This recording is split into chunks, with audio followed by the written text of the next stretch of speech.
I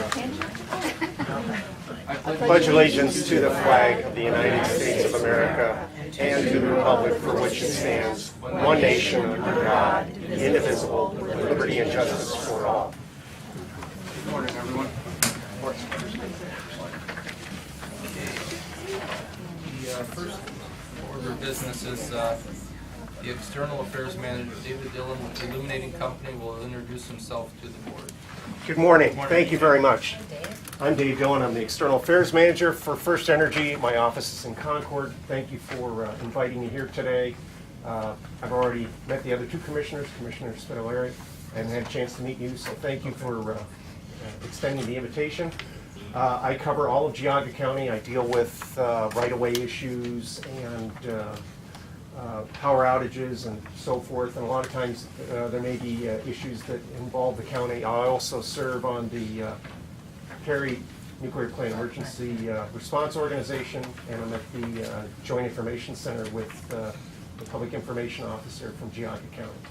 And I just want to make, Christine has my contact information. If there's ever an issue that comes up that involves our provision of service to the county, please feel free to reach out to me. And I have big shoes to fill. I'm filling in for Doug Hogan, who was elevated to a director position. Doug lives in Auburn Township. And of course, he succeeds Mia Moore, who retired in May, who served the county for with distinction for a very long time. And again, I appreciate being here. We've had Commissioner Rear out to the Perry plant to do a secure tour of the facility, so I would extend that invitation to Commissioner Samiti and to you, Commissioner Spitaleri, if you want to get out there. You've already seen it. So. A couple times, but Great. it's always good to see it again. David, I hate to put you on the spot, Go for it. but we do have one issue in the county with First Energy with regards to the airport out in Middlefield. Okay. Are you familiar with that at all? I've only seen some emails flying back and forth, but I'd be happy to look into it and get back to you. Okay, yeah, Okay. there's some right-of-way clearance, flight path, I guess that's the Okay. word, an intrusion or We'll certainly look into it, and I'll talk to somebody this afternoon and find out, get a response. yeah, I just, you know, like I say, I hate to put you on the Not spot, a but I problem. did. Yeah. So, You hated it. but I hated it. Those are the kind of issues I deal with on a daily basis, so I'll be happy to respond. And Thank you very much. And I have a meeting actually out in Montville Township I'm head to, but in between I'll look into that and get back to you. Thank you. Okay, great. It's Thank nice you. meeting you all. Yep. All right, Nice to thank see you. you.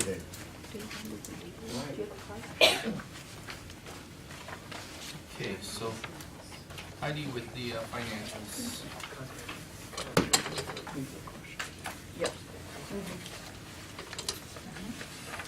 Financials today include a supplemental appropriation for the auditor's real estate assessment fund for the pictometry and real link integration project. Cash transferred out of the general fund for a portion of 2014 funding for the county home and for the engineer's office addition. Contract for CNC Holdings LLC for a revolving loan for the Office of Community and Economic Development in the amount of $410,000. Contract for Building Technicians Corporation for the Board of DD Adult Workshop and Administration Building roof replacement in the amount of $624,100. Contract for McPhillips Plumbing and Heating for the HVAC relocation for the Board of DD Administration Building in the amount of $25,000. Travel request for the Common Pleas Court and the Department of Job and Family Services. Payment to Byers Chevrolet for the state bid purchase of a 2014 Impala for the building department in the amount of $20,566.60. Payment to CNC Precision Machine Incorporated for the local revolving loan for the Office of Community and Economic Development in the amount of $75,000. The payment to Geauga Mechanical Company for the removal and installation of 2 annex boilers in the data room for the maintenance department in the amount of $40,893.50.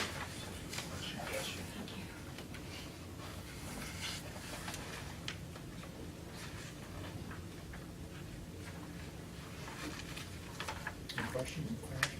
I don't have any questions. I'd make a motion to Well, we approve. gotta read it. Or we did read it. Yeah, we did. I'll second. Commissioner Sweeney? Aye. Commissioner Rea? Aye. Commissioner Spudler? Aye, motion stands approved. Thank you, Heidi. Okay, so the number 3, Commissioner's Office is requesting the board approve and execute resolution number 14-141, accepting the amounts and rates as determined by the Budget Commission as authorizing the necessary tax levies and certifying them to the county auditor. Any questions on that? Do you want to just explain it? Well, briefly? this is a certificate that is put together by the Budget Commission after the tax budget has been reviewed. And this certificate is basically saying that a total of 2.5 mills within the inside 10 mil limit is certified for the general fund, and a total of 10.9 mills for various special revenue funds outside the 10 mil limit. Total revenue, the estimate is 7.3 million for the general fund property tax and 26.8 million for the special revenue taxes outside the 10 mil limit. Okay, I don't have any questions if the other commissioners don't. Do you have a motion on that? I'll make a motion. Second. Commissioner Sweetie? Aye. Commissioner Rea? Aye. Commissioner Spudler? Aye, motion stands approved. So, number 3, we've got the Board of Developmental Disabilities. Steve Tucker would have been here, but he's not feeling well today, and Don Rice was otherwise engaged. Number 4 is simply going to the next step as this project commences to accept a performance bond and release the bid bond that was in place while they were bidding on the project. And number 5 is just a notice of commencement to proceed on the roof project. Okay. We have read number 4 and 5. The Board of Developmental Disabilities is requesting the board accept the performance bond and payment bond from the Building Technicians Corporation for the Messenbaum Center 2014 Adult Workshop and Administration Building Roof Replacement Project, and further release the bid bond. The Board of Developmental Disabilities is requesting the board approve and authorize the president of the board to execute the notice of commencement, aka to proceed for Building Technicians Corporation for the Messenbaum Center 2014 Adult Workshop and Administration Building Roof Replacement Project. I'll make those motions. Second. Commissioner Sweetie? Aye. Commissioner Rea? Aye. Commissioner Spudler? Aye, motion stands approved. This is just signed like that. Okay. Number 6, the county home. Morning, Carrie. Good morning. Aye. Oh, Ms. Karen?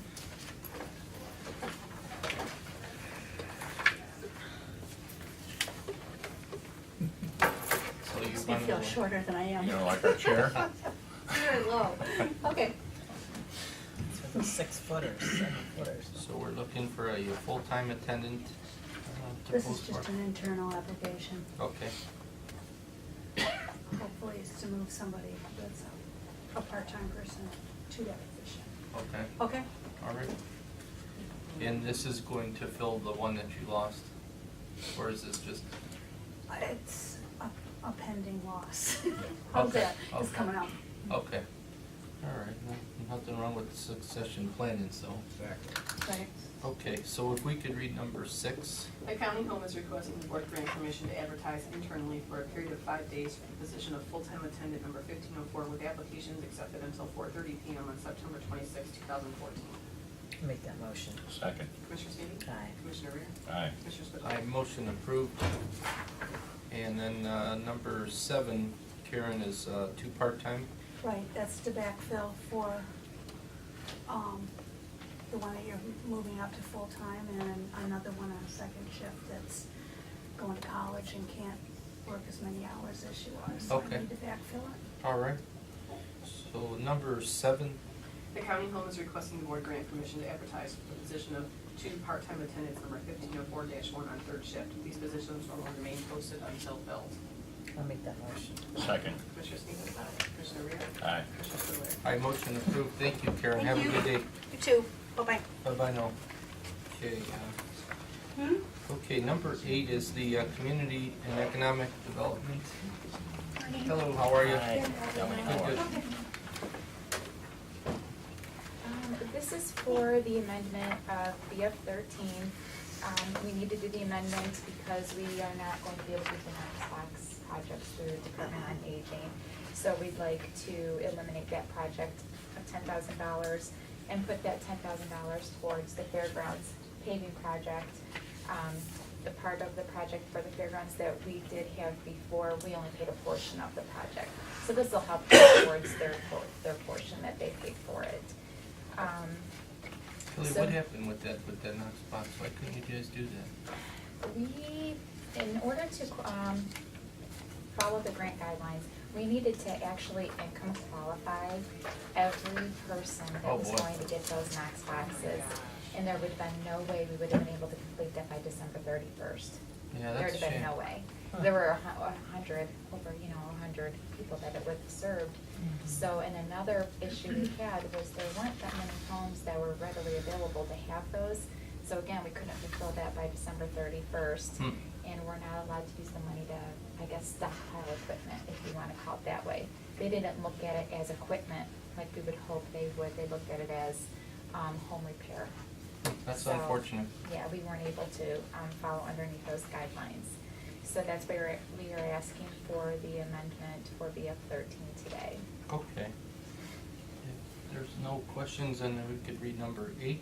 The Office of Community and Economic Development is requesting the board approve and authorize the president and the board to execute a letter to Mike Heiler, Office Chief, Ohio Development Services Agency, Department of Community Services, requesting to increase project number 1, activity 1, parking facilities from $20,000 to $30,000, decrease and eliminate project number 3, activity number 4, home repair from $10,000 to 0, and extend the BF 13 1AZ-1 for a 6-month period through May 2015. Make that motion. Second. Commissioner Sweetie? Aye. Commissioner Rea? Aye. Commissioner Spudler? Aye, motion approved. Thank you. Thank you. Good morning, Anita. Good morning. Accurate. There's always a little- Yeah. Oh, all right, this is the final step with CNC Precision Machine, CNC Holdings. Hold on a second, you're missing number 9. Oh, sorry. Do you not have, What do we execute? this is for the date to do the, Oh, okay, sorry, the Fonzie. sorry. Fonzie. Everyone struggles, everybody wants that one. This is the release of funds request to the state of Ohio in regards to part of the projects that are coming up in the next allocation formula, but it's primarily Thompson that's in there right now. We have to send it to the state, we advertise here, we wait in 15 days, sign the form, send it to the state. What we're requesting is the commissioners grant permission for the form to be signed and then authorize Dave Ware to sign it on the due date, which is September 23rd. Okay. Okay, so if we could read that. The Office of Community and Economic Development is requesting the board to authorize the county administrator to execute on behalf of the president of the board, the state of Ohio Development Services Agency Office of Community Development request for release of funds, RROF, and certification for federally funded state projects in regards to program income from BF 13 1AZ1 and BF 14 1AZ1 for the Thompson target area. And we'll just add on to that on September 23rd, 2014. Make that motion. Second. Commissioner Sweetie? Aye. Commissioner Rea? Aye. Commissioner Spudler? Aye, motion approved. Okay, and then the other one are the final legal documents in regards to the CNC Precision. The first set of documents are for the 75,000, and the second set are for the 410. They're basically the same documents, the loan servicing, participation agreement, mortgage, a note, guarantee of the business, Precision Machine, and personal guarantees of the husband and wife. Those are identical documents, just different monies and different rates and terms. 4%. I see it, I 75, checked. 36 months. I checked. And the other one is 15 years for 410. Okay, so with that, if we could go ahead and read that. Want to do 10 and 11 together? Yeah, that's fine. Okay. The Office of Community and Economic Development is requesting the board approve and execute the legal binding documents for the local revolving loan fund, loan to CNC Precision Machine Incorporated, CNC Holdings LLC, in the amount of $75,000 for 3 years, 36 months at 4% interest, including loan servicing letter, participation agreement, mortgage, promissory note, guarantee of CNC Precision Machine Incorporated, and personal guarantee of Alexander Zoke and Biorica Zoke.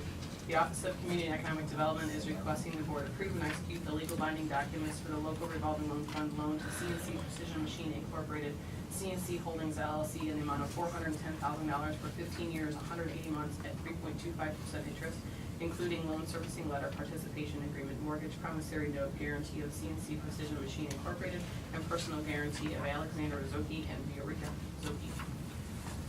Make that motion, those motions. Second. Commissioner Sweetie? Aye. Commissioner Rea? Aye. Commissioner Spillier? Aye, motion approved. Thank you very much. Thank you. Bye-bye now. Bye.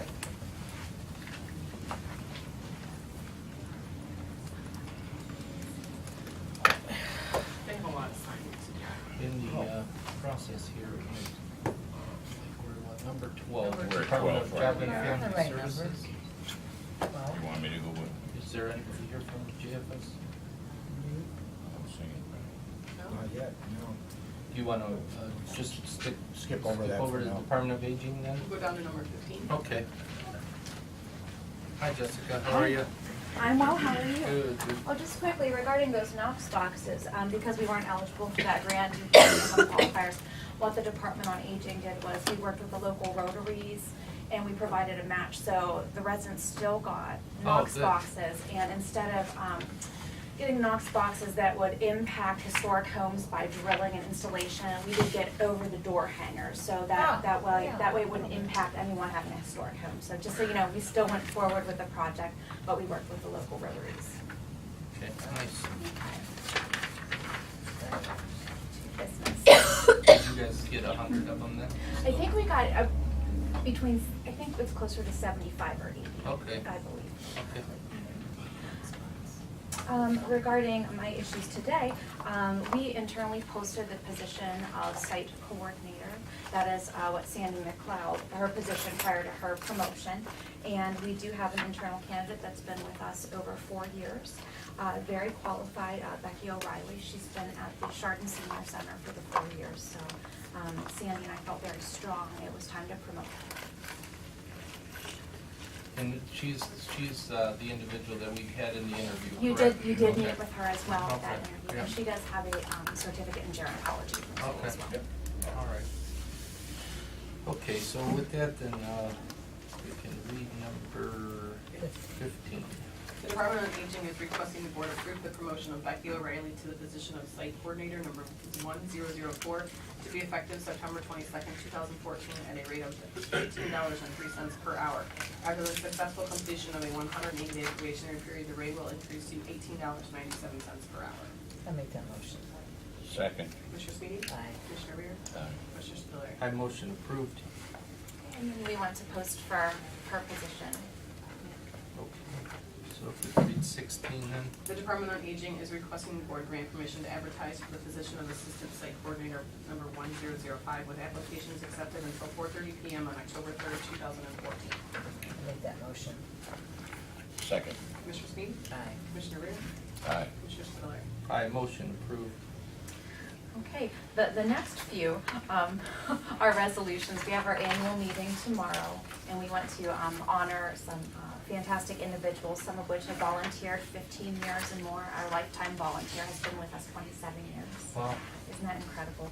And we also have 2 senior supporters of the year, Vicki Wilson, as well as the Geauga Agricultural Society, and our senior of the year, Dawn Trask, and our Rose Motley Advocate Home Instead Senior Care.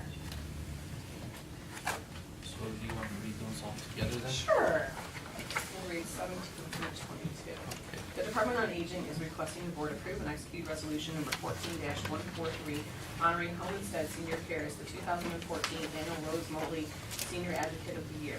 The Department on Aging is requesting the board approve and execute resolution number 14-144 honoring Don Trask as the 2014 County Senior Citizen of the Year. The Department on Aging is requesting the board approve and execute resolution number 14-145 honoring Vicki Wilson as the 2014 Geauga County Senior Supporter of the Year.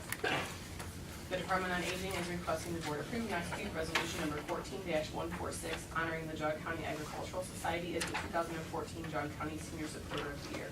Department on Aging is requesting the board approve and execute resolution number 14-147 honoring Jane Fairfield, Patricia Gideon, Jean Hills, Carol Schwiedeman, Paul Schwiedeman, Mary Wilson, Elizabeth Beth Cup, and Violet Caddick for being a Department on Aging volunteer for 15 years.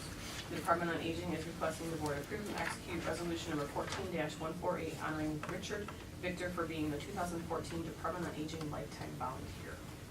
I'll make those motions. Second. Commissioner Sweetie? Aye. Commissioner Rea? Aye. Commissioner Spudler? Aye, motion approved. Thank you very Yeah, much. thank you. Thank you. Bye-bye, Jessica. Okay. So we've got, Jobs and Family Services here. Was that down through 22? Yeah. That was down through. That was done through 22, so now we're gonna go back. Is he signing? We're gonna go back up to number 12. Hi, good morning. Good morning.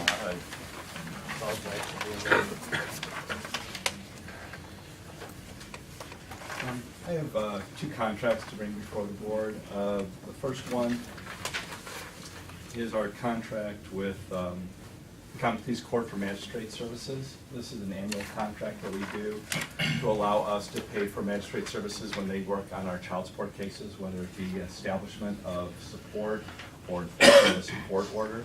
The nice thing is this is income into the general fund that we're able to pay for their services, and then we get reimbursed 66% through the state federal money to help us reimburse or to be made somewhat whole. That contract is for $103.36 per hour, and we go ahead and we purchase a certain number of units. We usually overestimate that because we don't want to have to amend the contract, but we only pay for what is used, and they send us an invoice every month for the cases that they've worked on for child support services. And we are estimating 450 units of service, which is 450 hours of their time over the course of the contract year.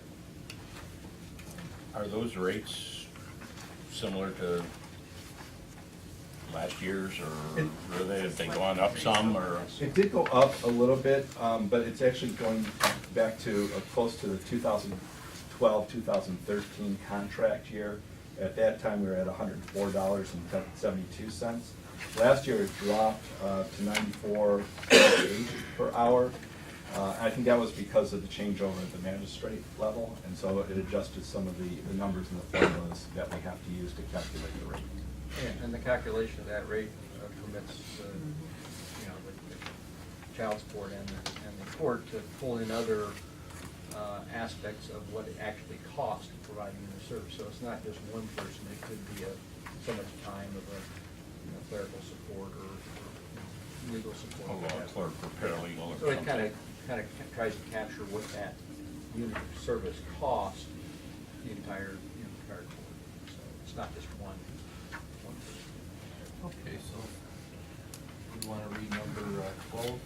The Department of Job and Family Services is requesting the board approve and execute the Ohio Department of Job and Family Services 4D contract between the Geauga County Child Support Enforcement Agency and the Geauga County Common Pleas Court for Magistrate Services for the period July 1st, 2014 through June 30th, 2015 in the amount of $103.36 per hour.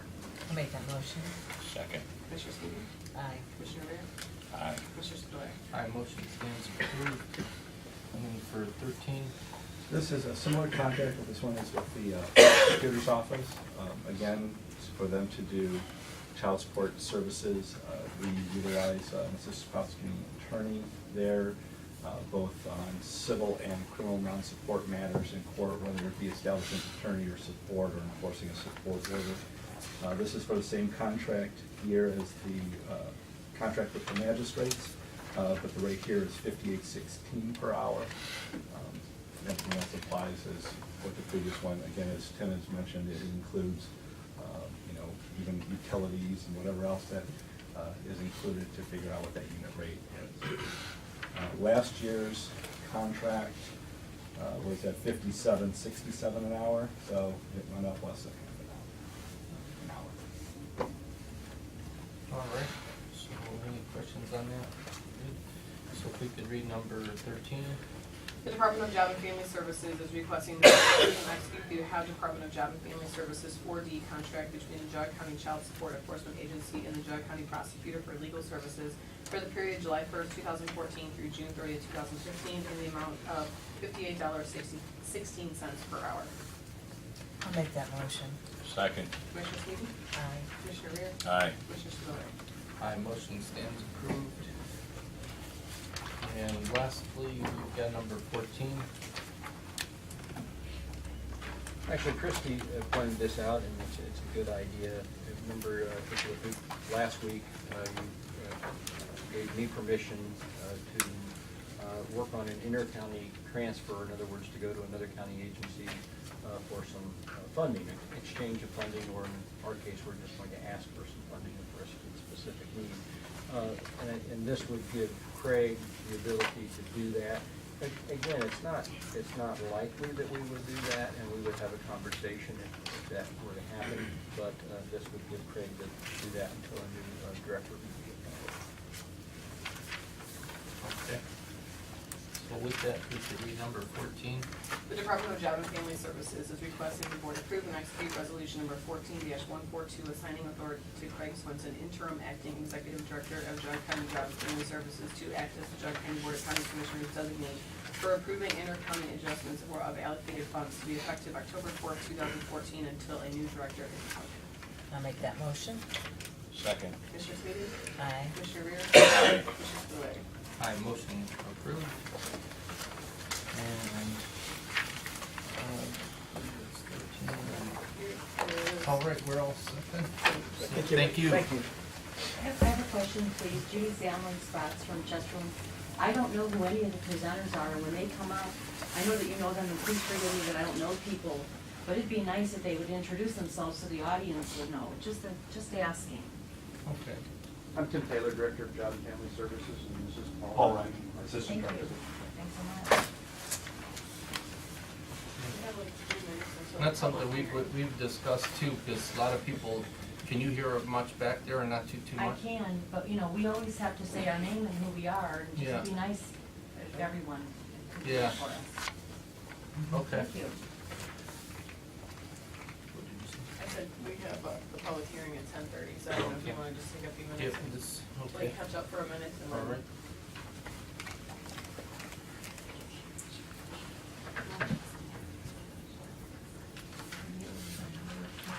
Well, this is, These are all, yeah, resolutions.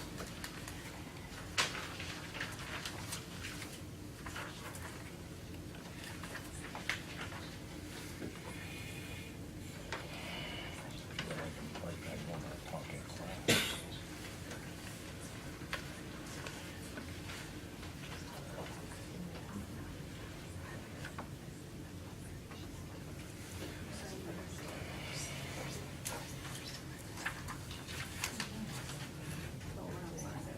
So it's just a correction.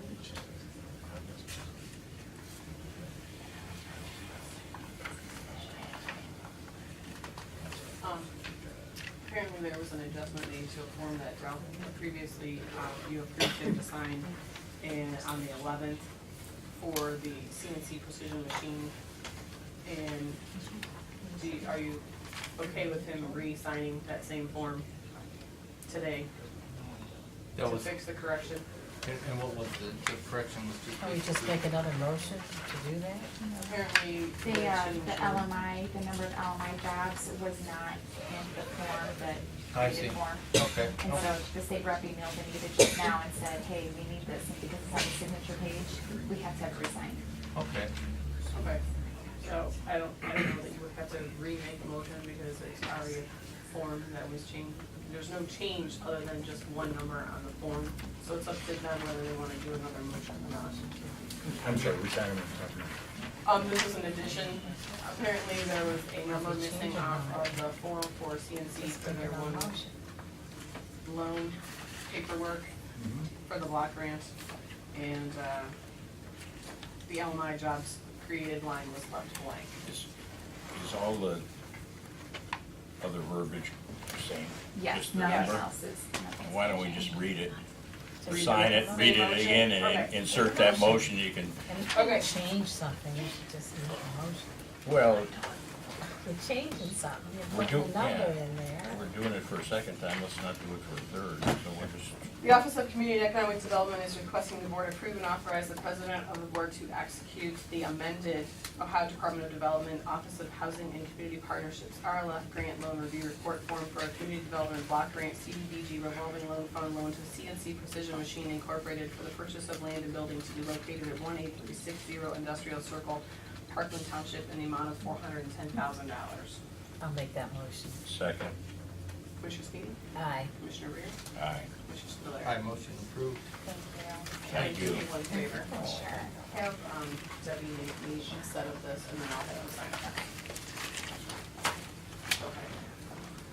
Okay. Okay, so today we have, it's 10:30 a.m. and we'll hold a public hearing at 10:30 for the Ohio Department of Transportation, ODOT Rural Transportation, CY 2015 Operating and Capital Grant Programs, and Mike will be presenting, and he's Director of Transportation. Okay. Mike Casper, Director of Transportation for Geauga County. And these are just some information on this. Do we have a waiting room or? I was just gonna ask, I waive the motion of reading the public notice. Second. Commissioner Sweeney? Aye. Commissioner Rea? Aye. Commissioner Spudler? Aye, motion approved. Thank you.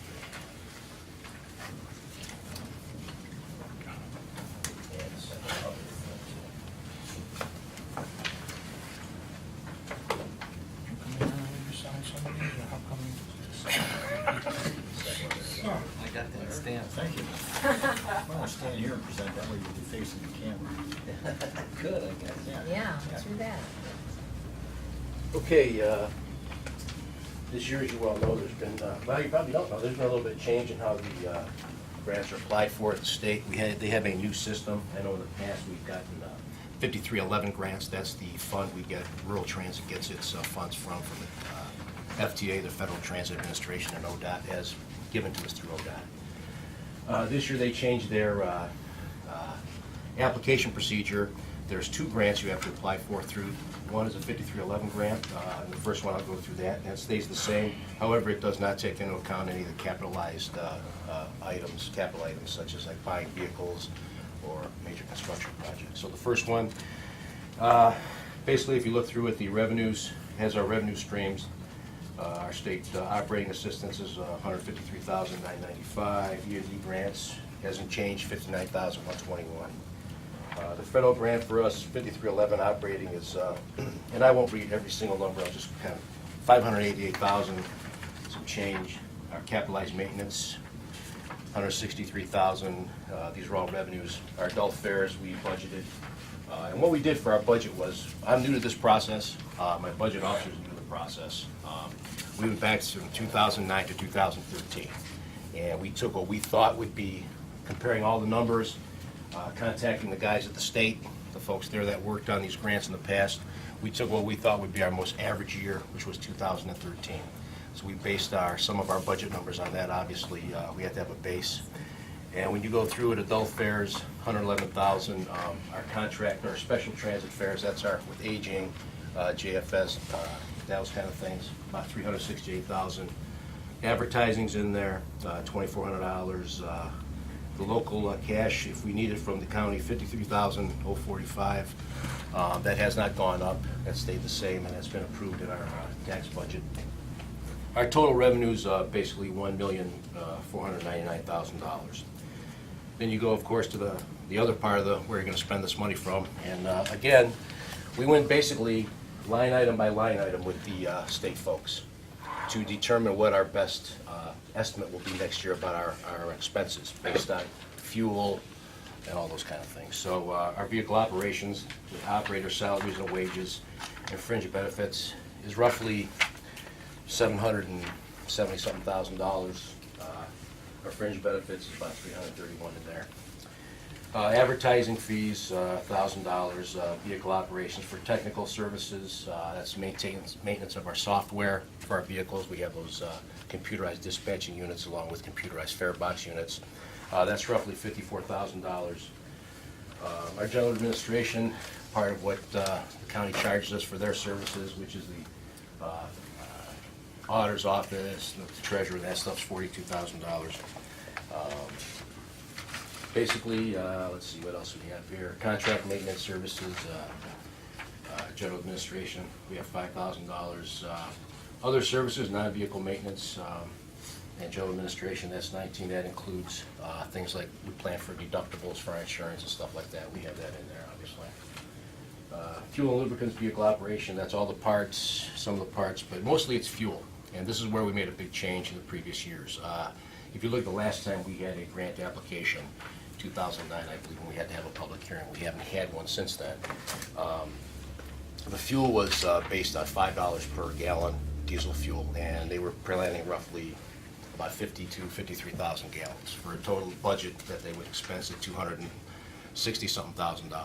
Going back the last 5 years, taking our actual fuel usage, multiplying that out just by gallon by what we realistically the cost has been, and it averages out to be about $3.50, $3.60 a gallon. What we could actually figure in with a little boost in there for fluctuation of the market, that's been a significant change in our expense.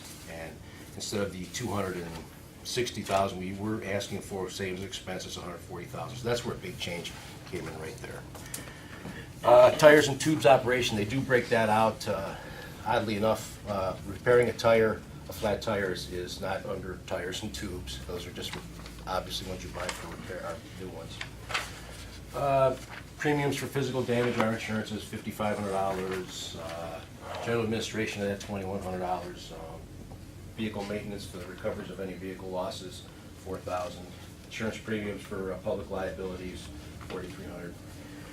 And at the very end of this, we managed to balance that budget right to zero. And again, with the state's help of $1,499,000. So again, we work very closely with the state. Going forward, I think that we will have a little bit of better opportunity, and we have some things we're going to be putting in place to break down these some of these indices a little more finely. So month to month, my plan would be month to month. I review those with my budget officer to make sure we stay on track. And then next year when I do our budget, I'll be able to accurately, a little bit more accurately say month to month what my costs were in the winter months, spring months, months when we had seniors doing more things, months when we had more people going to the store, et cetera, et cetera. The second grant that you have in front of you is strictly for the vehicles. They broke that out this year. And in previous years, I know we had requested for 2 or 3 vehicles, sometimes 4. Those vehicles are not just arbitrarily turned over. Just for your general information, the state requires us to have at least 150,000 miles on them and 6 years old. So that's part of our maintenance. As they get older, obviously our maintenance costs go up on those. At one time, we had 17 or 18 vehicles in our fleet. I was told this year, because the state is looking very closely, obviously as they should, how these monies are spent, we should have 16 vehicles in our fleet based on 16 revenue vehicles available based on what we generally use on our worst day, or I should say on our busiest day, which is 13. So that gives us about 1.6 vehicles extra. So we have, next year we're going to ask for 2 vehicles. We're budgeted $191,000 for them. They will not cost that much. They'll probably cost probably about $170,000, $165,000. Biggest change there is we're changing, we're going to try buying gasoline engine vehicles instead of diesels. Cost of diesel fuel has now gone up above the cost of regular gas. Also, the changes in technology has made the maintenance of diesels and gasoline engines very comparable, so you don't get that savings. And to buy a diesel bus is a $14,700 option on top of any other cost for the bus. So $28,000 on 2 vehicles. We'll see how they work out. At the end of next year, I'll know whether we made the right choice or not, and going forward there, when we replace a vehicle, we'll make the appropriate choice. I have a question. I thought that diesel engines were longer lasting than gas engines on the long They have been miles wise. They have been in the past, but with the advent of technology, and that's one of the things we looked at. Yeah, Exactly right, because diesels used to be that No, they'll go to 200,000 mile 300, engine. 400, Sure. 1,000 miles. With when we can turn in our vehicles and the other things that happen to them, I mean, versus what the gasoline engines can do today, it's relatively comparable. So that's why we tried that versus the initial $28,000 cost. So if I end up spending less than that because of a diesel versus a gas engine, we save some money. If we don't, then I learned my lesson. I'm sorry, and we'll go forward and get the diesel. I was signing about too many pieces of paper here for part of your presentation. Do we figure the mileage, miles per gallon on our vehicles? Generally, we get 10 to 11 miles per gallon. because our vehicles are almost pretty, but we have 7 or 8 new vehicles in the fleet right now. That's how we look at it. Okay, are you gonna be able to, when you have vehicles with 2 different fuels, I'm assuming, you know, we've got this number in here for your diesel fuel costs. I'm assuming next year you'll have a number for gasoline costs? Separated, not, Yes. not in, you know, together, and if you could somehow track the mileage between the gas vehicles, miles per gallon, between gas vehicles and diesel vehicles.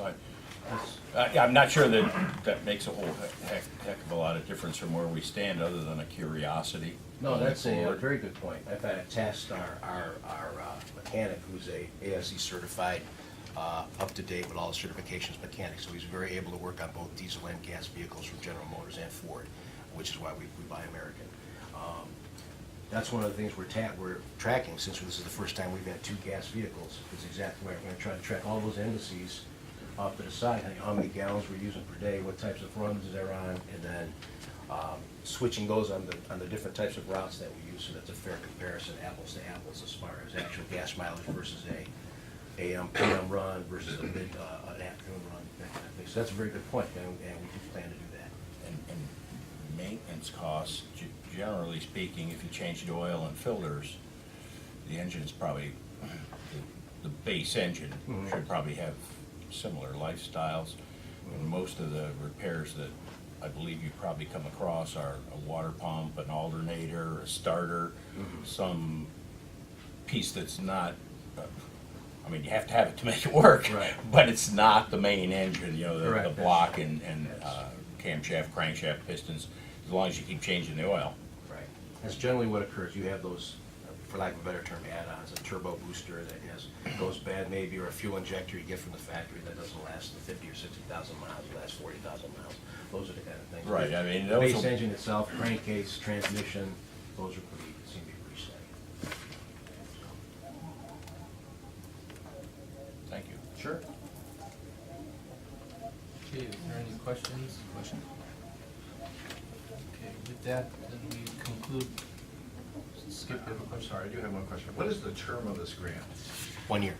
Oh, it's a one-year thing, so next year you'll come back and you'll be asking for the grant? We have to apply every year for a 5311 grant, and based on what they're telling me now, we have to apply every year. So it's another separate grant for the vehicles. I thought you had said that the last time you had applied for one of these grants was sometime... No, last time we had a public hearing for these grants was 2009. Yeah. They're changing the requirements. State was under, for lack of a better term, an audit, FTA audit, or looking at the books, however you want to put it. And they had some suggestions going forward, and one of them was, we have this type of meeting, and one of them was separate the vehicles from the original 5311 funding grant, so. But we have to apply every year for those. Okay, with that, we conclude this at 10:45 a.m. And that'll be it. Thank you. Thank you. Appreciate it. Thank you. Thank you, public. Thanks for the breakdown.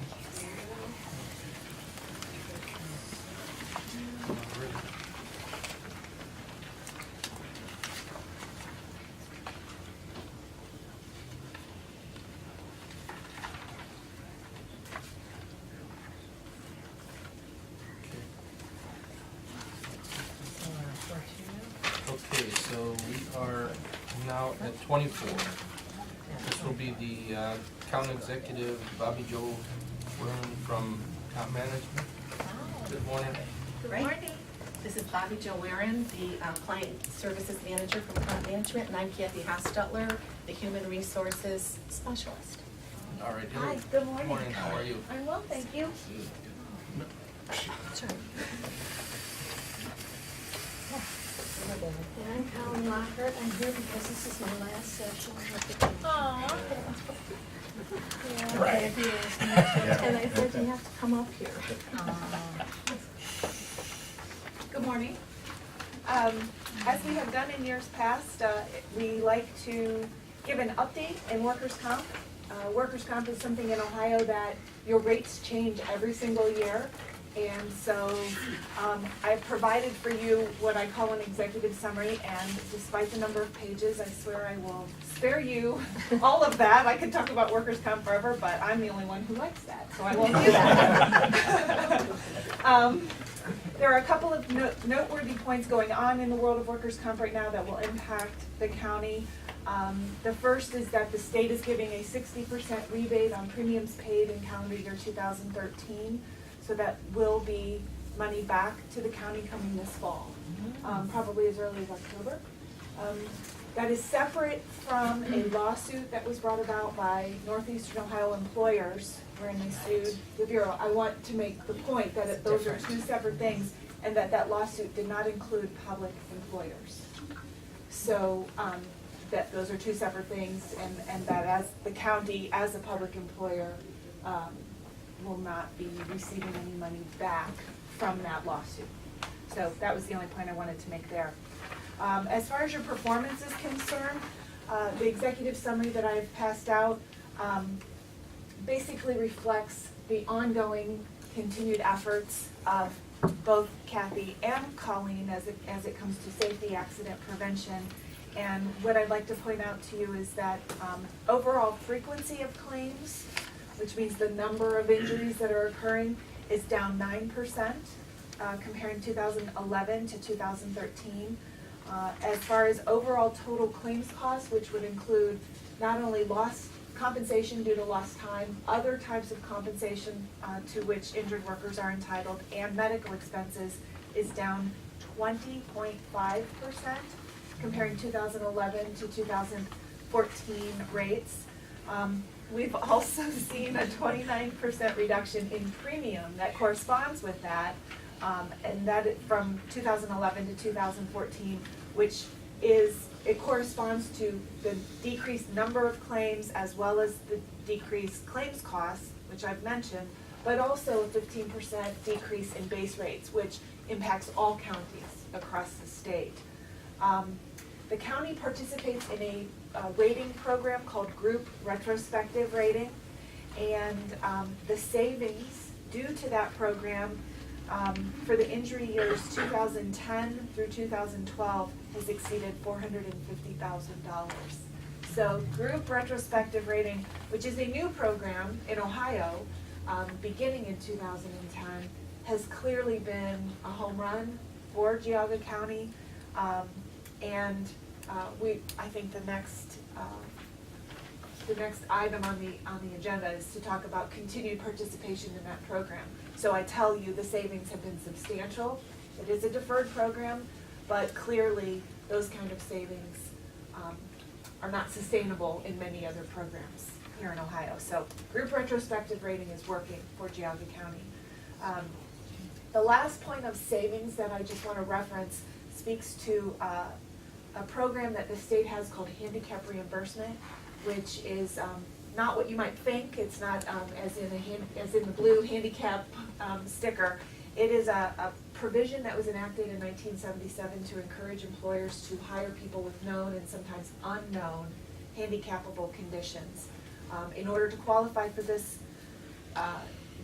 cost relief as an employer, injured workers must have one of 26 recognized conditions, and then we, as your third-party administrator, work to prove that one of those conditions or more prolonged or delayed the recovery in the workers' comp claim against the county, and that as a result, the costs were increased. And on page 8 of the booklet that you have in front of you, I've broken out your handicap savings from 2010 through 2014, and would just point out to you that by virtue of these efforts, through handicap reimbursements, the county has saved over additional $123,000. And those are the efforts. It's a labor-intensive effort that we do on your behalf as your third-party administrator. And it should be noted that the handicap reimbursement provision in no way impacts your injured workers' ability to receive money, to get treatment, or anything like that. It's solely a cost relief provision for the employer. And so it's just an additional way that we're helping the county save money. So that's all I have on, that's my summary on the executive summary. If you'd like me to talk about the next item on the agenda, should I move on to that, or should I move? Any questions, or? I was just figuring out the percentage of our budget, what counts is about 2%, 5.9 of our budget. Yeah. I mean, if you look at the aggregate money that we spend, our Right. budget, and you look at how much we're spending for this, Right, you know, that's a good 1.9%. number to know. yeah. So if you multiply it. I would tell you that a lot of other counties, while I haven't done that exact calculation, I can tell you that workers' compensation is a much higher part of their budget. That's more than 1.9%. It is more than 1.9%. About 2%. Yes. 2%. So if Yes. everyone wants to know. Are there any questions on that information thus far? Okay. Takes us to 20 going. Yep. Continued participation in the group retrospective rating is something that is required you have to select a rating program every single year. And so I have prepared more information on workers' comp as it pertains to the rating program. And again, I'm opening this up to the page because I've got a lot of information. Yeah, the first one.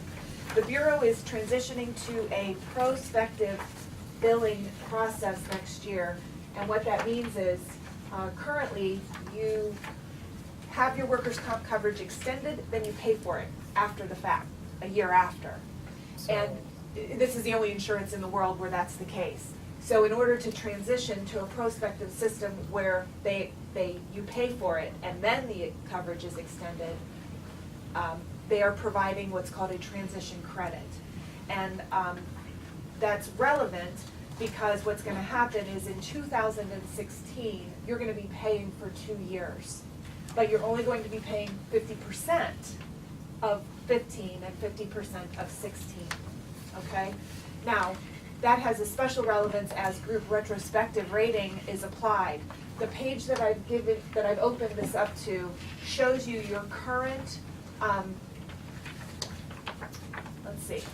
It shows you your group retrospective rating participation for 2010 through 2013. Hopefully I opened up to that page for all of you. Great, okay. So that shows you your past performance and participation ending with 2013. So what you can clearly see here is that you have concurrent surveys going on for the respective years at any given time. You have 3 surveys being evaluated. If you flip to the next page, I took 10 and 11 off and have added 2015 just to show you, as it pertains to this particular agenda item, that we're asking you, or you've been invited to participate for the 2015 rating year. And as you can see by the cycle to the right, that your injury year would be the calendar year 2015, and your 3 post-policy survey dates would occur on December 31st of 2016, 17, and 18. So you are extending your exposure through group retro, through your continued group retro participation. But as we started out by saying you've saved $450,000+ in a deferred way, but it's clearly, this is, as your consultant, this is the best program for you to participate in. Definitely gives you the biggest bang for your return, or bang for your buck with the least amount of risk. Least amount of Yes. So, I think I did too. The one thing I would point out to you, it might be worth noting, is that the County Commissioners Association has increased the level of risk from 10% to 15%. So again, if you look at that 2015 cycle, I've listed for you, the maximum risk has increased from 10 to 15, and what that projects to be. But as a result, the greater the risk, the greater the return. So we're expecting a 40% refund, and I've listed that amount out there for you as well. So it's just something that I would be remiss if I failed to point that out to you. This packet contains additional information on the prospective rating program. There's a timeline if you are so inclined. I've provided the information, but I'll spare you the exciting details. Do you have any questions for me on this information? I don't have any questions. I might have some for Kathy later. Well, and I've provided my business card on the inside of the folder. Please feel free, I will make myself available at your convenience anytime. Thank you. You're very welcome. Thank you so much. So then with that, let's go ahead and cover 24, 25, and 26. Good. 26 is. Or 20, yeah. Looking at Yep.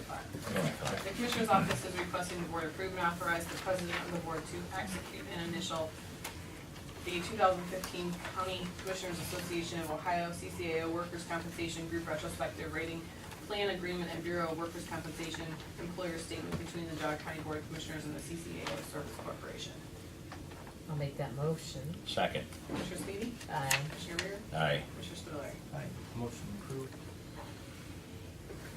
Thank you. Thank you for your time. Thank you so much. Thank you. Yes.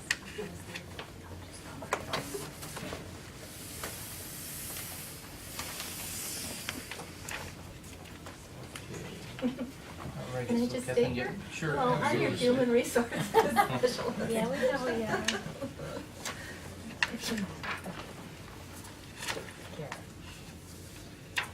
Okay. Can I go ahead and talk for a Absolutely, sure.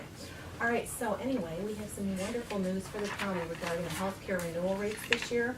For 2015, we have a renewal rate of 6.9%. Again, we are in single-digit renewals, as we have been since 2010, which is great news. And this renewal also includes the automatic 1.5% increase that the Affordable Care Act dictates.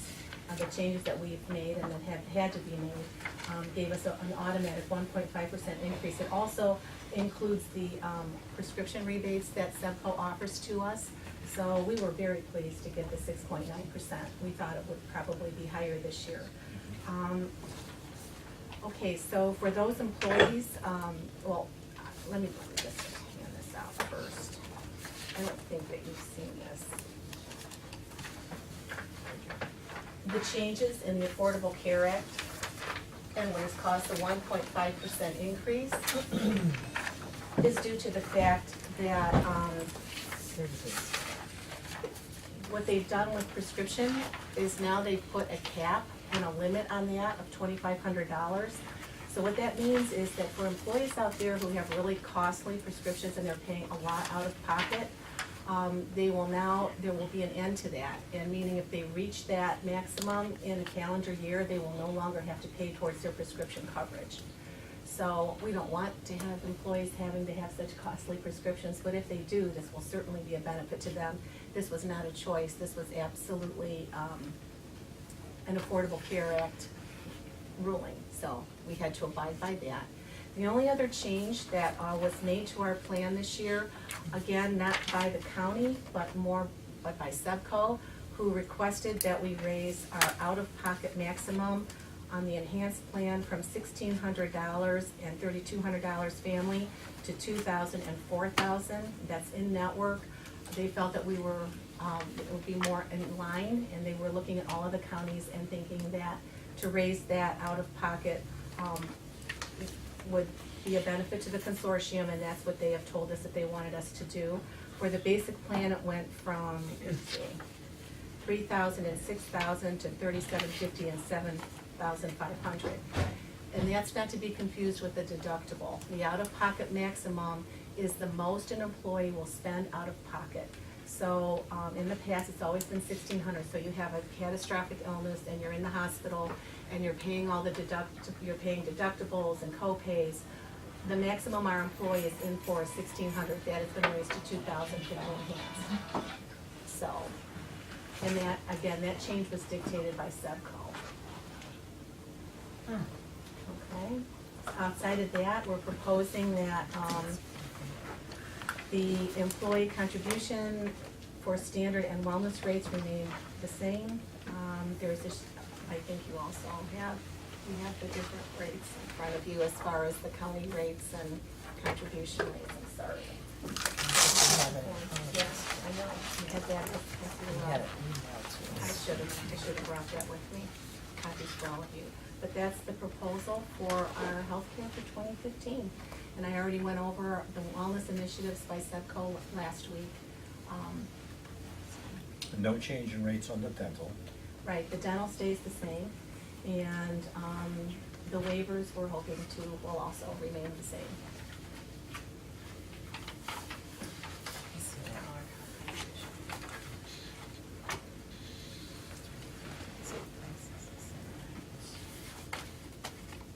These two are number 26. Okay. This one is number 27. And I don't know if you want to do 26, 27, 28.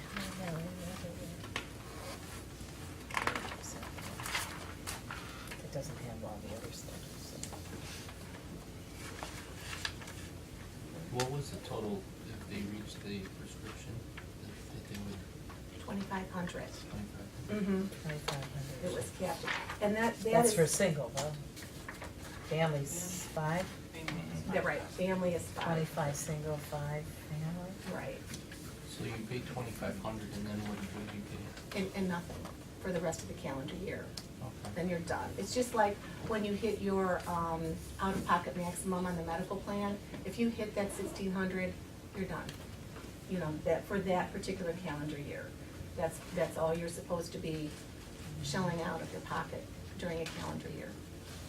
So, Okay. but that's not total prescription cost though, that's out of pocket. So that's an employee paying that $70 for, you know, or $140 for the 90 day. Yeah, their portion of the It's cost. their portion of the Their cost. portion of the Right, cost. right. Okay. Okay.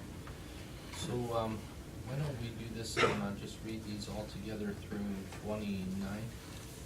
The Commissioner's Office is requesting the Board approve and accept the 2015 Geauga County ZEPCO income healthcare renewal rate plans and rates, the county and employee contribution rates, and to further approve and authorize the President of the Board to execute the County of Geauga Enhanced Plan and Basic Plan 5A Summary of Benefits Forms to be effective January 1st, 2015. The Commissioner's Office is requesting the Board approve and execute the ZEPCO Geauga County rate renewal acceptance for 2015. The Commissioner's Office is requesting the Board approve and accept the 2015 Geauga County ZEPCO Delta Dental renewal plans and rates and the county contribution rate to be effective January 1st, 2015. The Commissioner's Office is requesting the Board approve and accept the 2015 Geauga County employee waiver rates to be effective January 1st, 2015. I'll make that motion. Second. Commissioner Smeedy? Aye. Commissioner Rea? Aye. Commissioner Spillier? Aye, motion is approved. Thank you. Very much. Thank you. Let's start with the month of advance, like in December, The holding for the. for January. Yeah. December. So for me, I would advance. Okay. Yeah. The Commissioner's Office is requesting the Board concur with Bainbridge Township trustees in not requesting a hearing on a liquor license requested by Angel Campos LLC doing business as Coyotes Mexican Grill and Cantina located at 8535 Tanglewood Square, Unit T, 7A, Chagrin Falls, CNU 0212490. I'll make that motion. Second. Commissioner Smeedy? Aye. Commissioner Rea? Aye. Commissioner Spillier? Aye, motion stands approved. This is just you, Rick. This one coming is all three of you. So there's that one.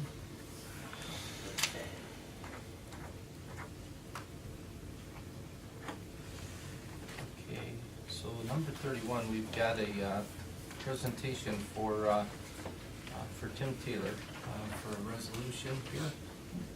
Let's see. This is one. Okay. So what we've got here is this is resolution honoring George Tim Taylor for over 31 years of service of Geauga County. Whereas George Tim Taylor was recruited on July 5th of 1983 from the offices of the County Commissioners Association of Ohio by the Geauga County Commissioners to serve as the county administrator. Whereas after serving as the county administrator for 4.5 years, in February of 1988 through June of 1995, George Tim Taylor held a role in management at the Metzenbaum Center. And beginning in 1995 through September of 1997, George Tim Taylor was appointed and served as the Geauga County Treasurer overseeing the deposits and investments of all county monies. In September of 1997, George Tim Taylor was appointed as the Executive Director of the Geauga County Department of Jobs and Family Services, where for the past 17 years he has served with distinction. And in 2003, George Tim Taylor served as President of the Ohio Jobs and Family Services Directors Association. George Tim Taylor has used his extensive knowledge, professional hearing, calm demeanor, and exceptional dedication to help the Geauga County Department of Jobs and Family Services operate efficiently, effectively, in a supportive manner of the many Geauga County residents who have needed a hand to aid them and their families in times of need, advocating for children and elderly, supportive of efforts to provide medical, food, and heating assistance, as well as with job search, placement, and business services, all the while being recognized by the state of Ohio and peer agencies as one of the very best job and family services organization in the state.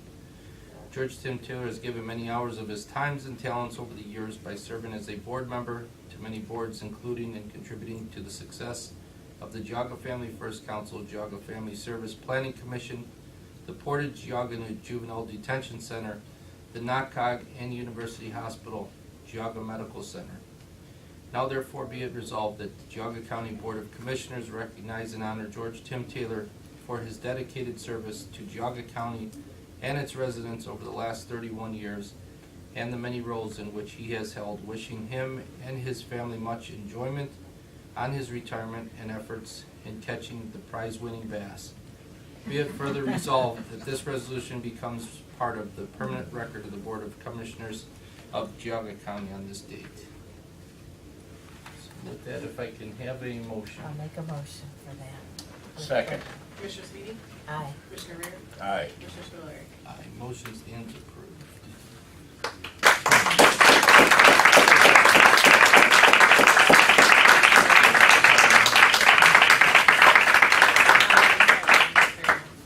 Wait 1 minute. Some assembly required. So you want the copy or the real one? Look on this shit.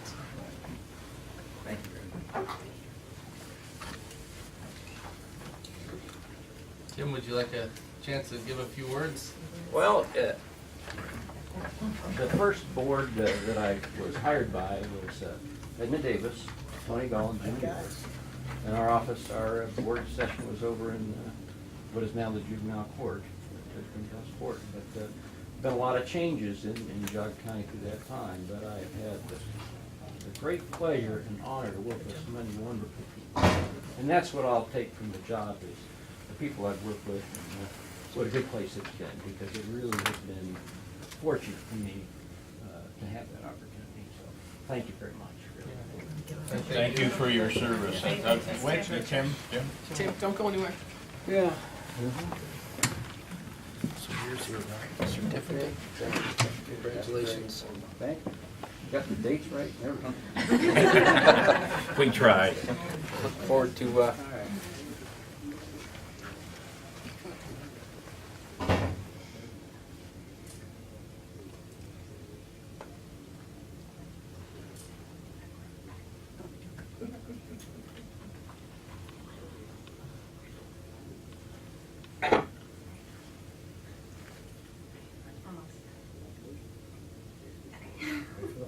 Great. Okay.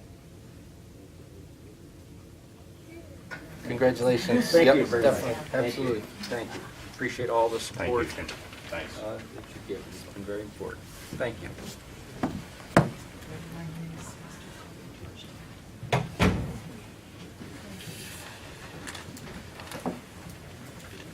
Okay, so the next resolution is going to be for Colleen Lockhart. Resolution honoring Colleen Lockhart for over 23 years of service to Geauga County.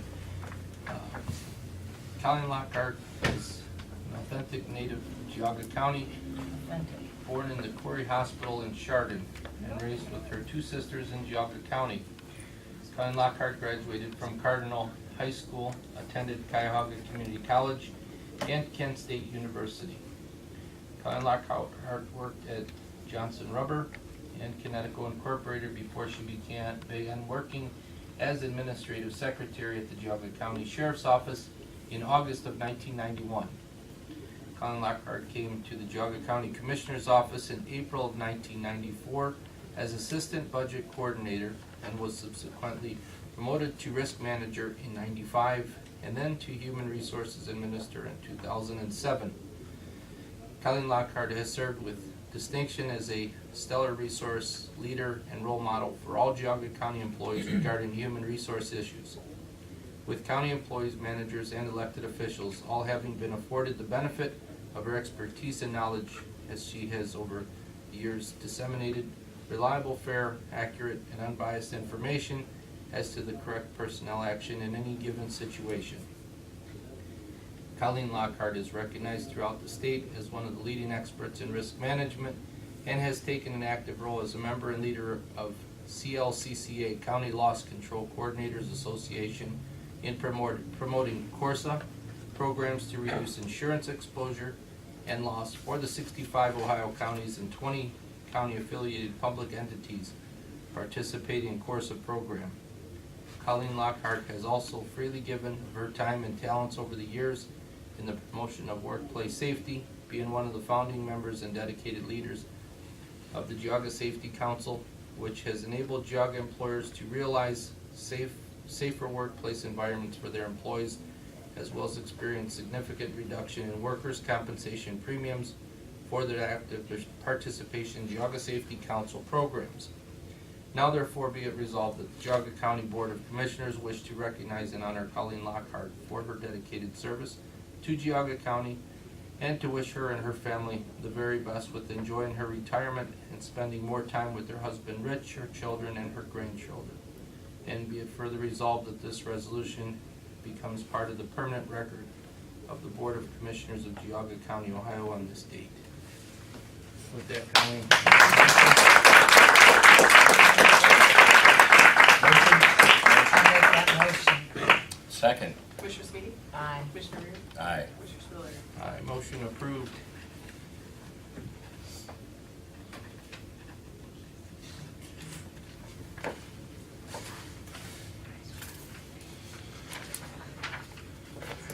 Colleen has been one of those employees who quietly does her job but makes a huge impact. She's always kept us straight on everything. In the time of when there was the unions problems in the beginning, I remember when we first came on board and all of the issues that she always seemed to have the good advice for us. Well, you follow the Ohio Revised Code. And you can't go wrong, even if you don't agree with it. Exactly. But it has been, you have been a voice, quiet but strong. I always would say, coming from the private sector, you know, I want to do things in a private sector way. When Colleen's eyebrow would start to raise, I'm like, okay, I know I'm in trouble. Colleen has kept me out of trouble. All right. Congratulations, Colleen. Thank you. And that's here.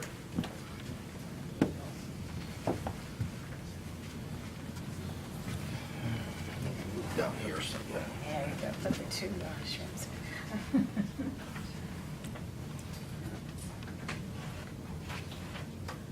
Either my eyes are blurry or this picture's blurry. The tears do that. We might just be blurry. Congratulations, Colleen. Thank you.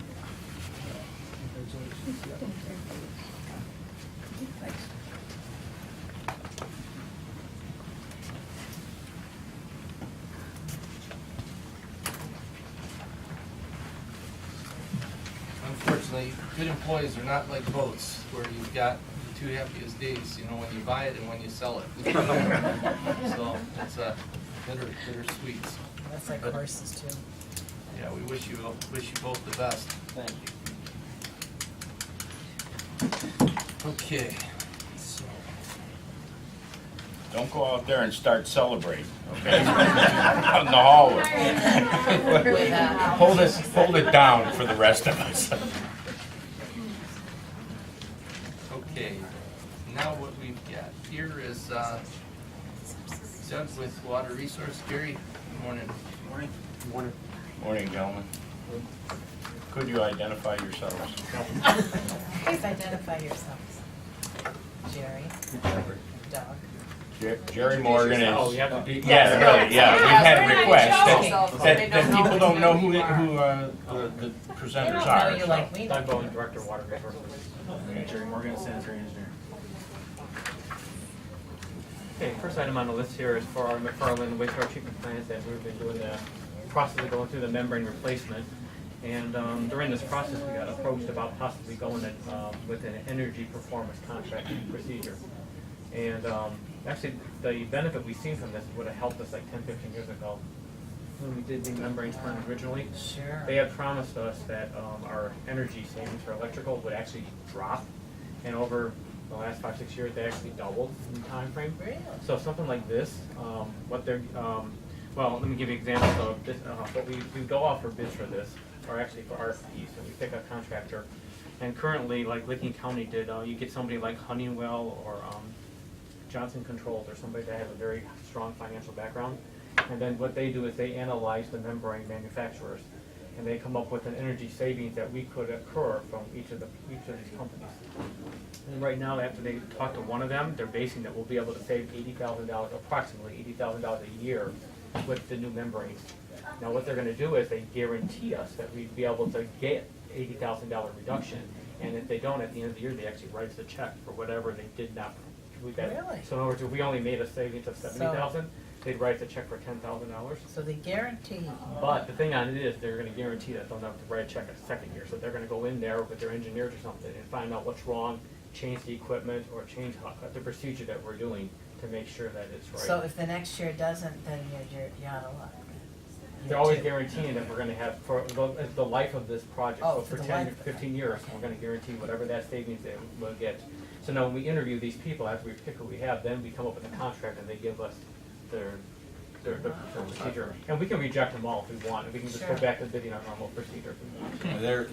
They're strictly a consultant. They're not tied in with any supplier That's correct. anywhere. Where where we don't make it the first year, and the second year we end up buying $100,000 worth of equipment that we may or may not have needed to Yeah. save $10,000. We had that concern in the beginning there. We made sure that definitely was. They have no working relation or no relationship with any supplier.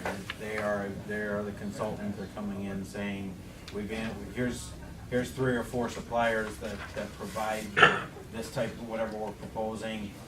Which they work with us to choose the company or choose the supplier that they would use for the membranes or the blowers or the motors. And there's a backout Basically, clause efficiency. at any time that if we feel that thank you but no thank you, we can decline Exactly. moving forward. Yeah. Is And, there any penalty on that or any? Well, the only fees that we have to pay is any kind of engineering or work they did up to the whole process. Plus on this is, we've already had CT consultants do 90% of the work. So they're looking at, I think it was like $7,000 or $8,000 maximum that they spend over doing this. So that would be the max we lose in the long run with this. Yeah. And so what they will do is they'll analyze all, much better than we can do, analyze all the membrane bits that we get. Mhm. And then they'll say you'll save this much a year by this one, this one, and this one. So it's not just going to be based on the cost of the membrane, it's going to be the cost of chemical, electrical cost, manpower, and everything they The analyze. efficiency of the product. Yeah, so then we can make a decision then. Yeah, and this is part of the Ohio Revised Code 307.041 that's been going on for a while. And a lot of the counties have done this, but mostly with power or buildings. You know, if they have 15 buildings in the county, then they hire somebody here to analyze all their buildings and they get a better price to do it.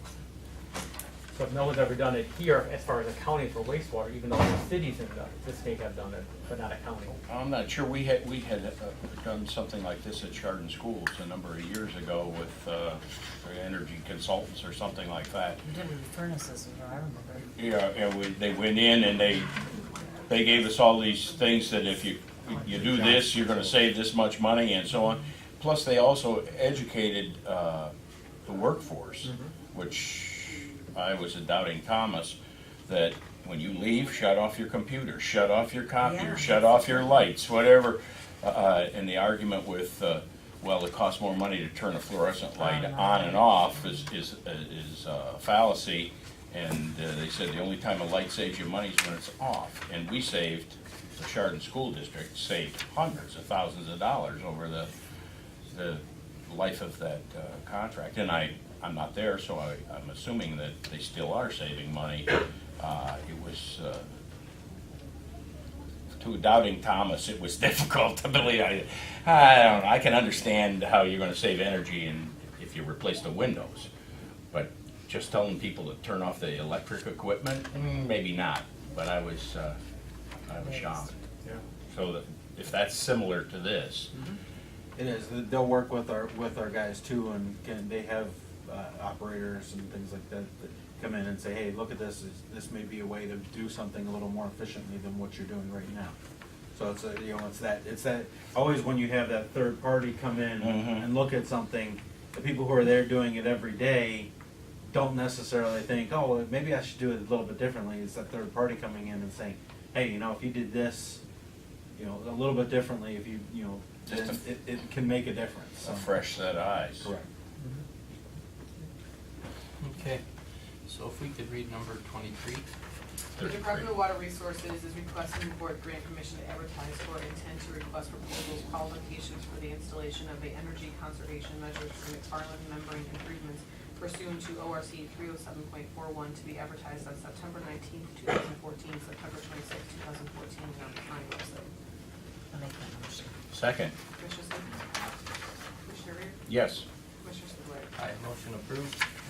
And just one last one, the other day we did something, we've been trying to do innovative stuff, the other day we actually had a reverse auction, and we had it was in our office there, we sat there at the computer screen and watched 5 different electrical companies bid on all our electrical costs for all our treatment plants.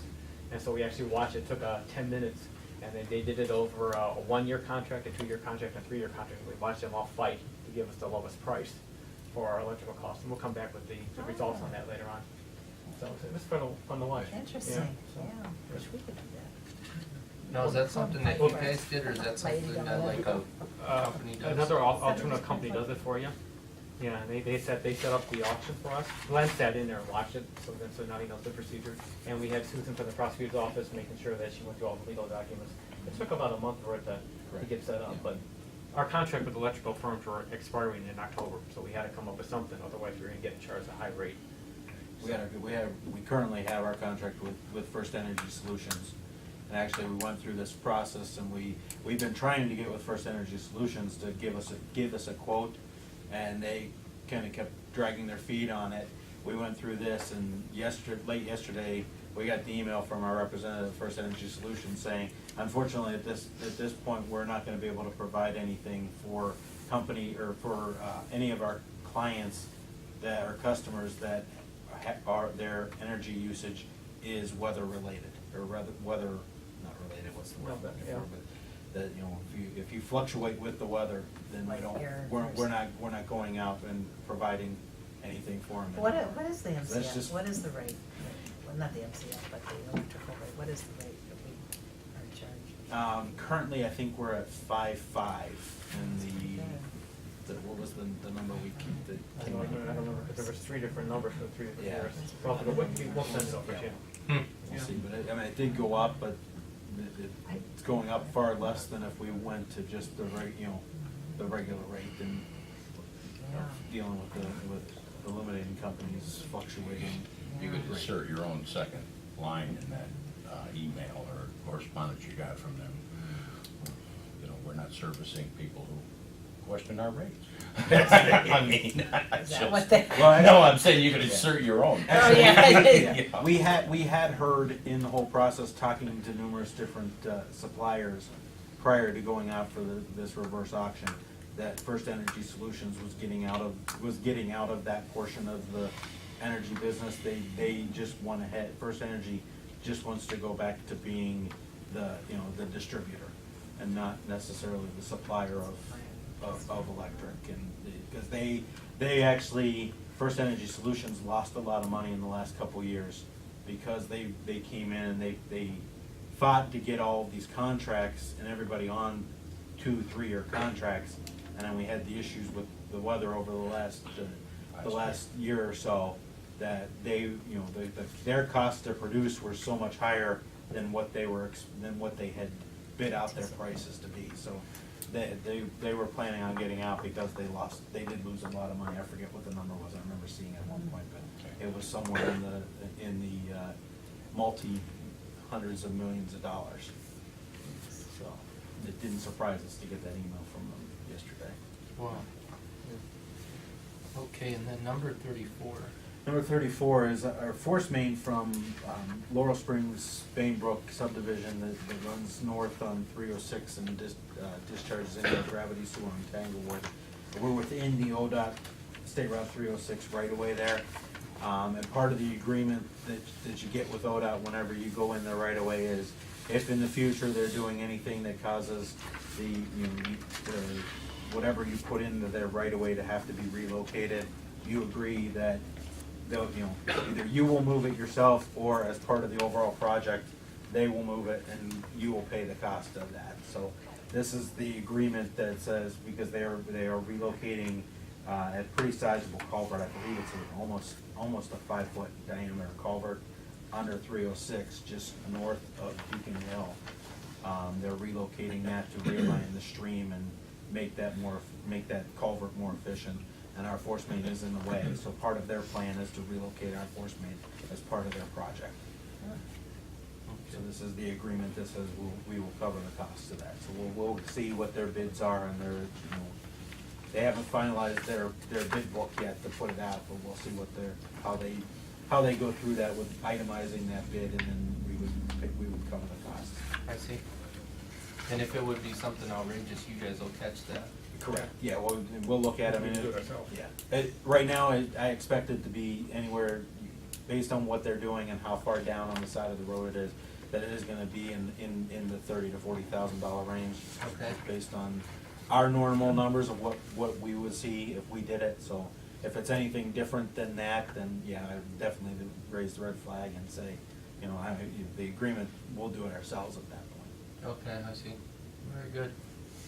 Okay, so with that, if we could read number 34. The Department of Water Resources is requesting the board approve and execute resolution number 14-151, county commissioners proposing to cooperate with the Director of Transportation for the relocation of the county sanitary force main as part of the state improvement to replace a culvert located under Chillicothe Road, State Route 306, just north of Beacon Hill Drive in Bainbridge Township. I'll make that motion. Second. Commissioner Sweetie? Aye. Commissioner Rea? Aye. Commissioner Spillier? Aye, motion approved. Before we go into executive session, Judy asked earlier if she could ask a question. Okay. So I don't know if you want to do that before you Sure. go in. Judy, would you like to? May I? Oh, thank you. Just sort of the water resources, or? No. Oh, okay. This is just a question. Okay. Are Go we ahead. done? Sure. May I speak? Yes. Judy Allen Spots, Chesterland. I had a question for Commissioner Rear. I just wanted to know what his position was on retire rehire. On retire, rehire? Do you support retire rehire? Retire, rehire is, in my mind, is subject to the particular circumstance. If you've done your homework and you've been fortunate enough to do succession planning, where you've brought someone along in a department that can assume the job of the director, then I would favor that we promote the younger person into that spot. And I have said that since beginning one, that succession planning is big on my agenda. If for some reason there is no opportunity to do succession planning, then it becomes a case-by-case situation. If you advertise and there's someone that can come forward and step into the job and keep it running, that would probably be my preferred option. If not, then we still have to keep the operations running, and you may retire or hire a retiree. However, I would never be in favor of it without concessions on the part of the rehired employee with regard to vacation time, fringe benefits, possibly base salary, some of the perks that come with longevity would have to be, or should be shaved down. That's my position on it. I want to thank you for your response, and just to share with you that I do not support retire or hire, and the succession planning is a failure. I've seen it as a failure in Geauga County, where they didn't prepare someone to take over, and it ensured their appointment.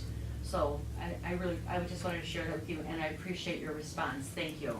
Thank you. I'd like to add to that in some cases in Geauga County, succession planning was in effect, and then one of the neighboring counties that has the capability to pay more than we do have come in and raided the department.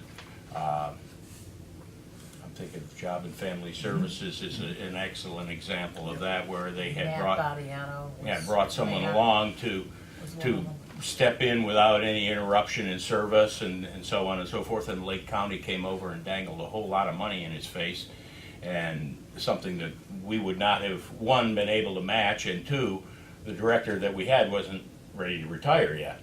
So you train somebody for that position, and we have nothing that we can do to stop them. They take a better job. That's not always been the case, but it is a case where we get pirated for people, and even in lower performing jobs, people 3-4 down the list from the top, we can't pay what the big counties can pay. They just have a larger budget, and they come in, they pluck a real high quality employee away from us, and we grind our teeth and say, well, that's unfortunate. But that's where that, you say it was a failure, excuse me, a failure on our part. I won't disagree with that, but we don't always have the control. And I thank you for that as well. My point is, we change our president sometimes every 4 years, and the country continues to run.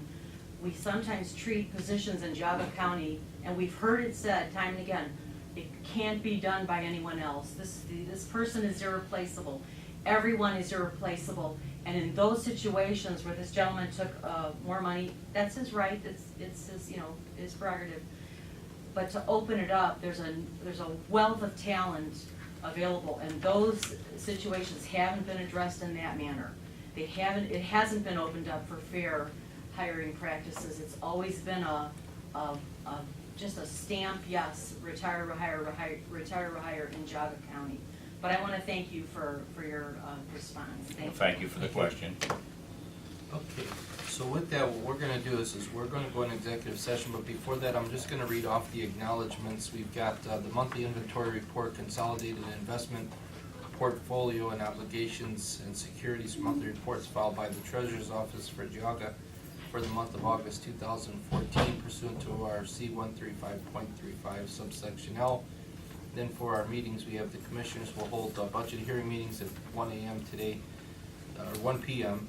On the 16th, we Sugarman Watershed Partners Board of Trustees meeting at 4 p.m. at Munson. 9/17, the Department on Aging annual meeting luncheon 11:30 Notre Dame Education Center. The 22nd Board of Revisions 9 a.m. at the Auditor's Office. Mary, you're doing the last meeting. Mary won't be here. No, I'm doing. That's the 22nd. I'll be in Germany, Yes. I'm not coming That's next Monday. back. Coming back. Next Monday, 9 o'clock. Yes. Jeez. If you're I'll not be gonna do somewhere it. in the So middle then of Europe. Blake will do that, and I then won't come. the 23rd Perry Nuclear Power Plant drill. I won't be here. The 26th, the CIC Economic Update with Dr. Ken Mayland, 8 a.m. at Red Maple Inn. The commissioners will hold regular session on the 7th and the 9th. If you come With back that, for the 22nd, you can stay. Move into executive session. We're gonna have Frank Antonucci with us, Linda Okay. Mahenny, Colleen Lockhart, and myself. Are we taking No action. no action? Yes, there will be action. There will be action. Well, there'll be action for you to consider. Okay. Yeah. Okay. Okay. Hey, guys. Motion? Motion to go into executive session for the purpose Second. of discussing an employee discipline. I second it. Commissioner Sweeney? Aye. Commissioner Rea? Aye. Commissioner Spudler? Aye. Stunt watcher. Our return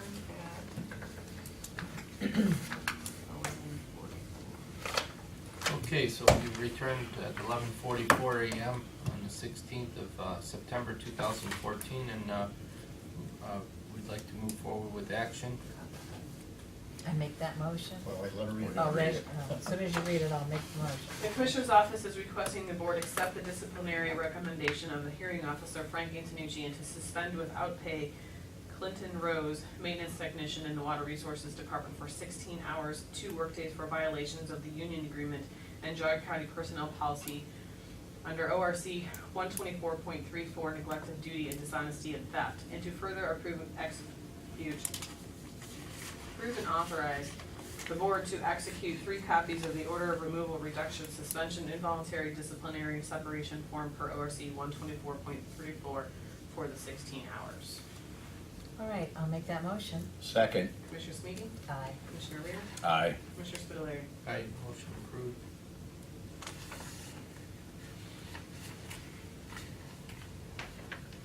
You say we have another item. Yes, we have an addition that came in that has to do with a fund that needs to be approved for, monies that need to be deposited by the 20th. Thanks, Frank. Terrific. All right. Let's sign this. Well, yeah, I'm kinda taking my time because they're all over the place here.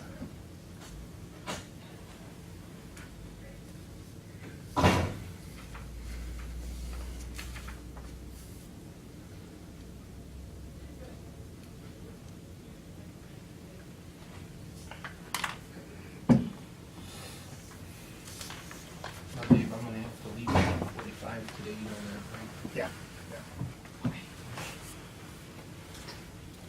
Hi, Heidi. Hi. So what can you tell us?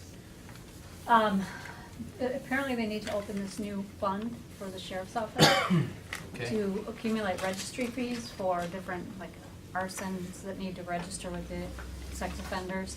And then that money just gets forwarded to the state, so it's a rotary fund.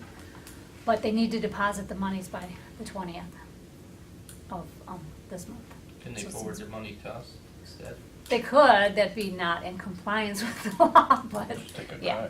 cut. We don't know, we're not like greedy, let's just take a sliver of it. Mm-hmm. All right. So yes, they just talked to Ron at the auditors, he was questioning whether they had sent out the paperwork and we didn't see it, so we got it together really quick Okay. so they can deposit the money. Nice catch. The Sheriff's Office is requesting the Board authorize the Geauga County Auditor to establish a Rotary Agency Fund to be known as the Sheriff Registry Fee Fund to allow for the proper accounting of revenue and expenditures associated with the receipt of monies for various registry fees, including but not limited to arson and sexual offender registry fees. I'll make that motion. Second. Commissioner Smeaton? Aye. Commissioner Rea? Aye. Commissioner Spudler? Aye, motion stands approved. You don't have to sign anything? Nope. Thank you. So we be back at Thank you. one? I move to adjourn. Okay. Tell me how you